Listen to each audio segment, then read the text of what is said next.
Tuesday evening, May 12th. Nice to be here with you. Thanks for being here with me.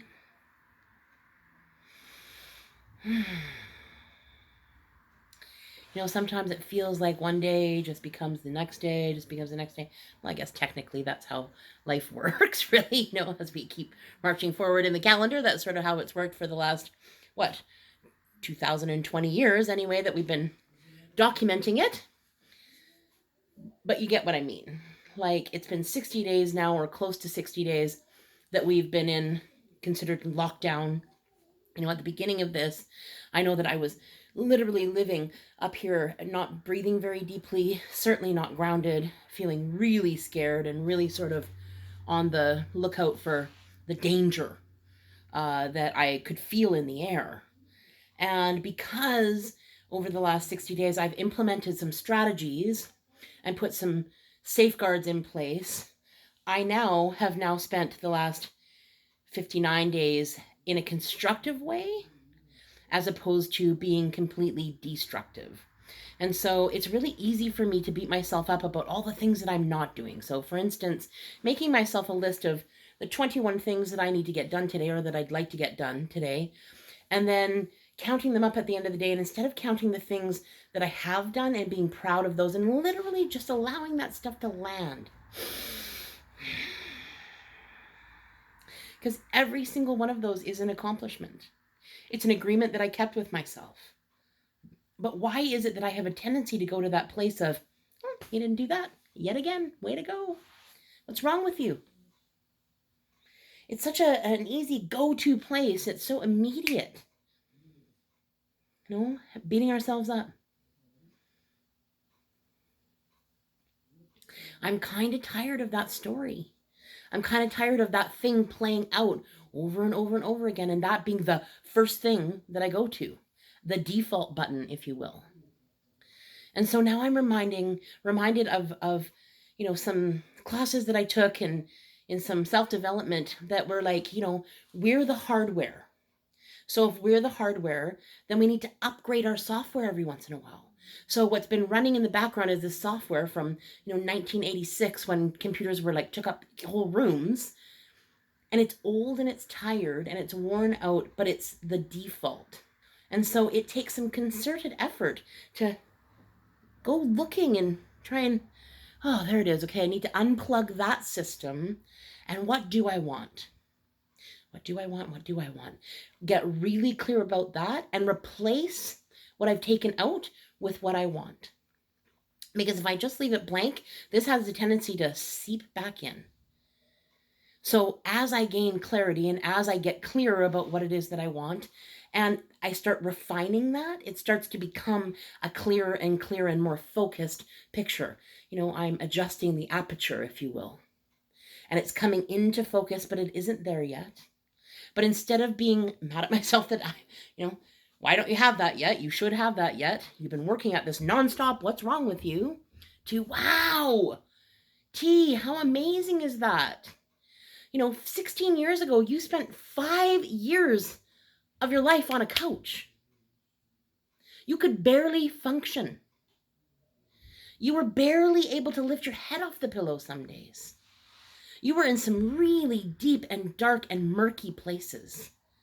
And rightfully so. But you didn't stay there.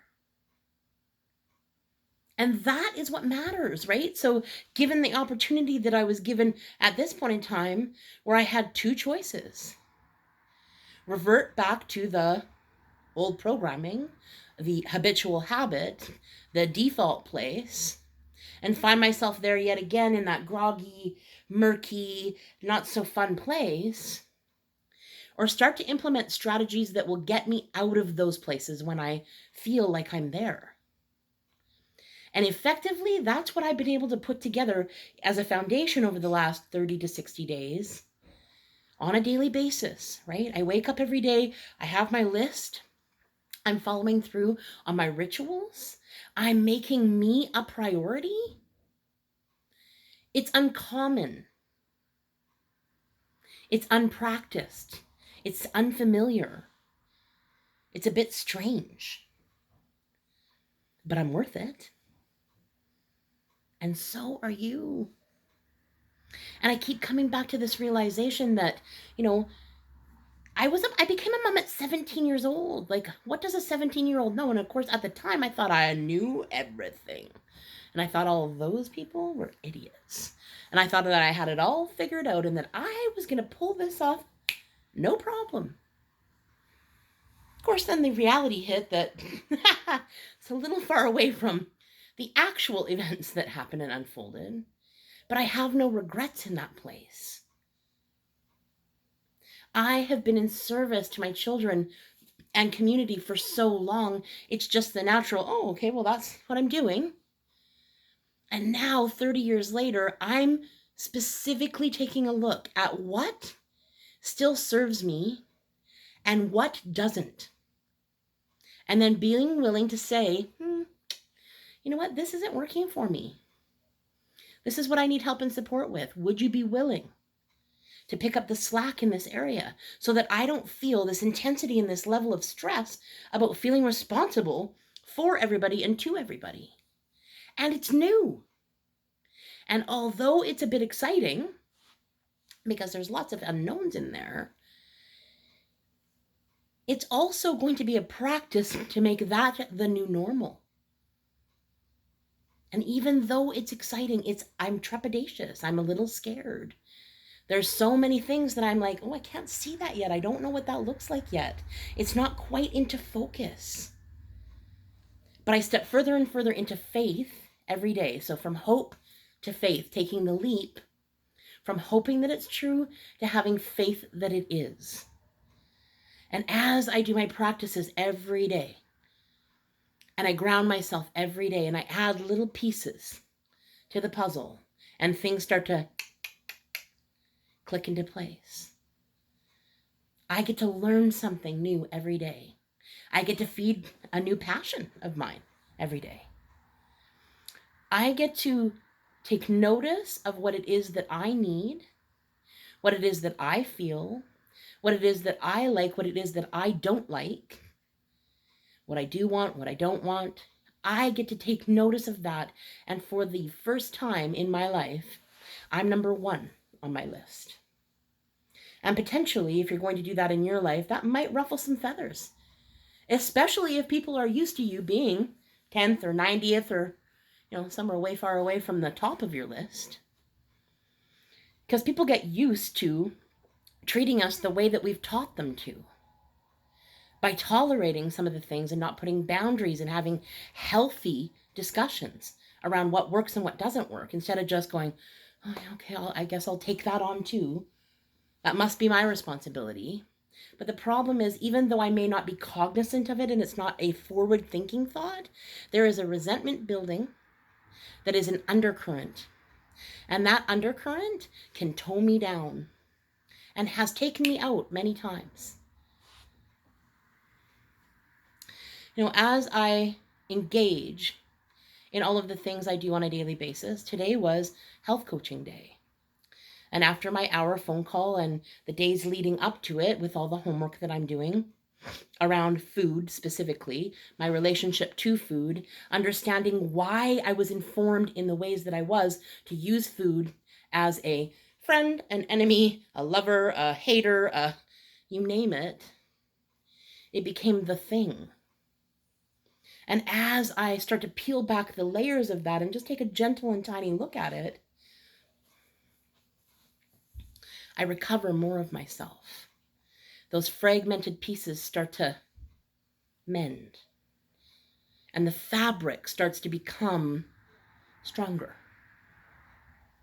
But it's only because I continue to be consistent in that way. My success as a parent, I lean and lend most of that to the consistency of it. I was consistent for the most part. And I was fallible, absolutely. But there were many things where I just used my intuitive voice, because there were people at that point in time where I received huge scrutiny, huge judgment. And it felt like I was being barraged with this war. It felt like war. Which, of course, made the spiral deeper. But unfortunately, I didn't stop saying, I'm actually not asking for your opinion. I'm actually not open to hearing it. You never asked me permission, and therefore here's a boundary. Please don't cross it. Because if I was interested in what you had to say, then I would ask you. You know, so many people walk around going, well, I know what's best for you, and I know what's best for you, and I have that person and that person, and if she would just listen to me, and if he just listened and did what I said, then his life would be great. And the problem is that when we're in other people's business, we're not tending to our own. Because there's too much time and energy being spent out there somewhere, pointing fingers. And we can do that with members of our family, with our co-workers, with people in the general public, you know, on social media. I see people firing guns at each other all the time. Oh yeah! Oh yeah! You know, does anybody realize that maybe just taking a pause might help? I don't always understand other people's points of view because I have my own. And that context supports my value system. But if I stand there in a angry stance of you're wrong, I'm right, then I am part of the problem. And if I want to become part of the solution, potentially I invite myself and you to get into a different stance and say, okay, so this is how I feel. And I'm going to choose to be open to try and receive what it is that you're feeling or thinking, your point of view. Now, it's not hard to see the divide out there.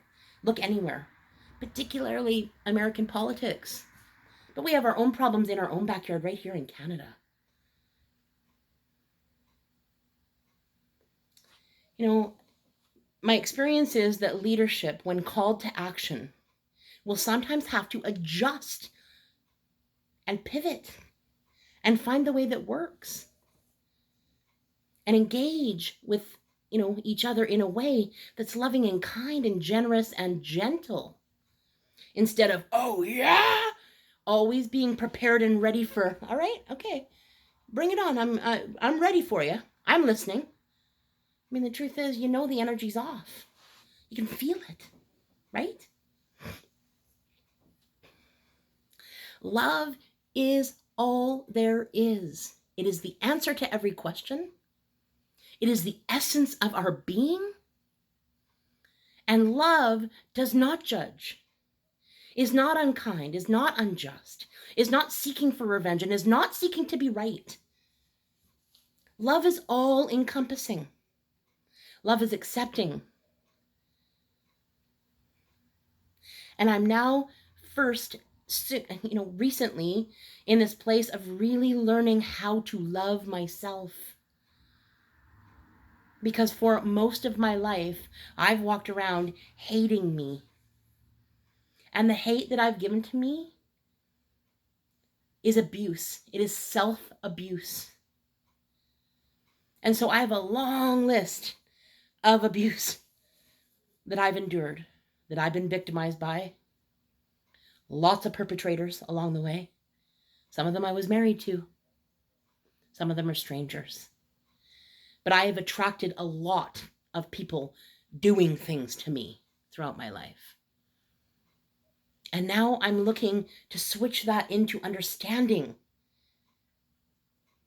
to seeking to understand what is going on for you such that you are acting that way. What's going on for you? What's informing your opinion?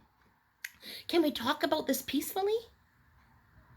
And searching for solutions and strategies that work instead of just being right about being right. And this is a practice. I had a lot of practice this weekend when I was doing a project with my boyfriend, when I was just like, oh my God, why does it need to look like this? And I go from, feeling really centered and balanced and spiritual all week long, to the weekend going, attack! Because I felt attacked, I felt triggered. But it's my responsibility to take care of those things. Notice when they're happening. And instead of being the reaction, feel the feeling and experience the feeling of it, and then allow that to be the software that indicates, you might want to take a look at that. There might be something there. Let's intentionally take a look at that. Write about it. Talk about it. Cry about it. Laugh about it. Life gives us opportunities every single day to love more. And I am now understanding the value of getting that to me first. To me, for me, about me. It used to feel selfish.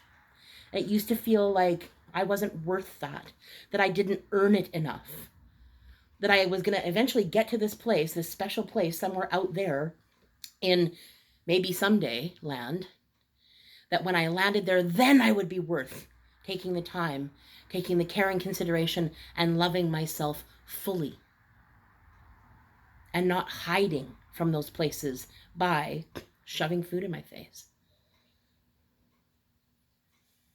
I'm making tiny adjustments every day. And those adjustments over time will make a collective difference. And I know I'm on track. And when I'm off track, I have tools and strategies to get me right back on track. And accountability built in. And responsibility, that I understand that I am responsible for the life that I live. I'm responsible for my past. I'm responsible for my future. I'm responsible for all of it. And I'm okay that all of me is sometimes crunchy and outrageous and loud and boisterous, and sometimes wounded and triggered and reactive. But I'm also okay and proud of the fact that I'm getting a handle on that I'm learning how to redirect myself and pivot to what does work, instead of standing in the I'm right and you're wrong of it all. So I hope today that you felt joy. I hope you had some sort of release. I hope that you learned something today. And I hope that you're living in a place of grace around however you're feeling and whatever's going on for you. So much love out there. Love you. See you tomorrow.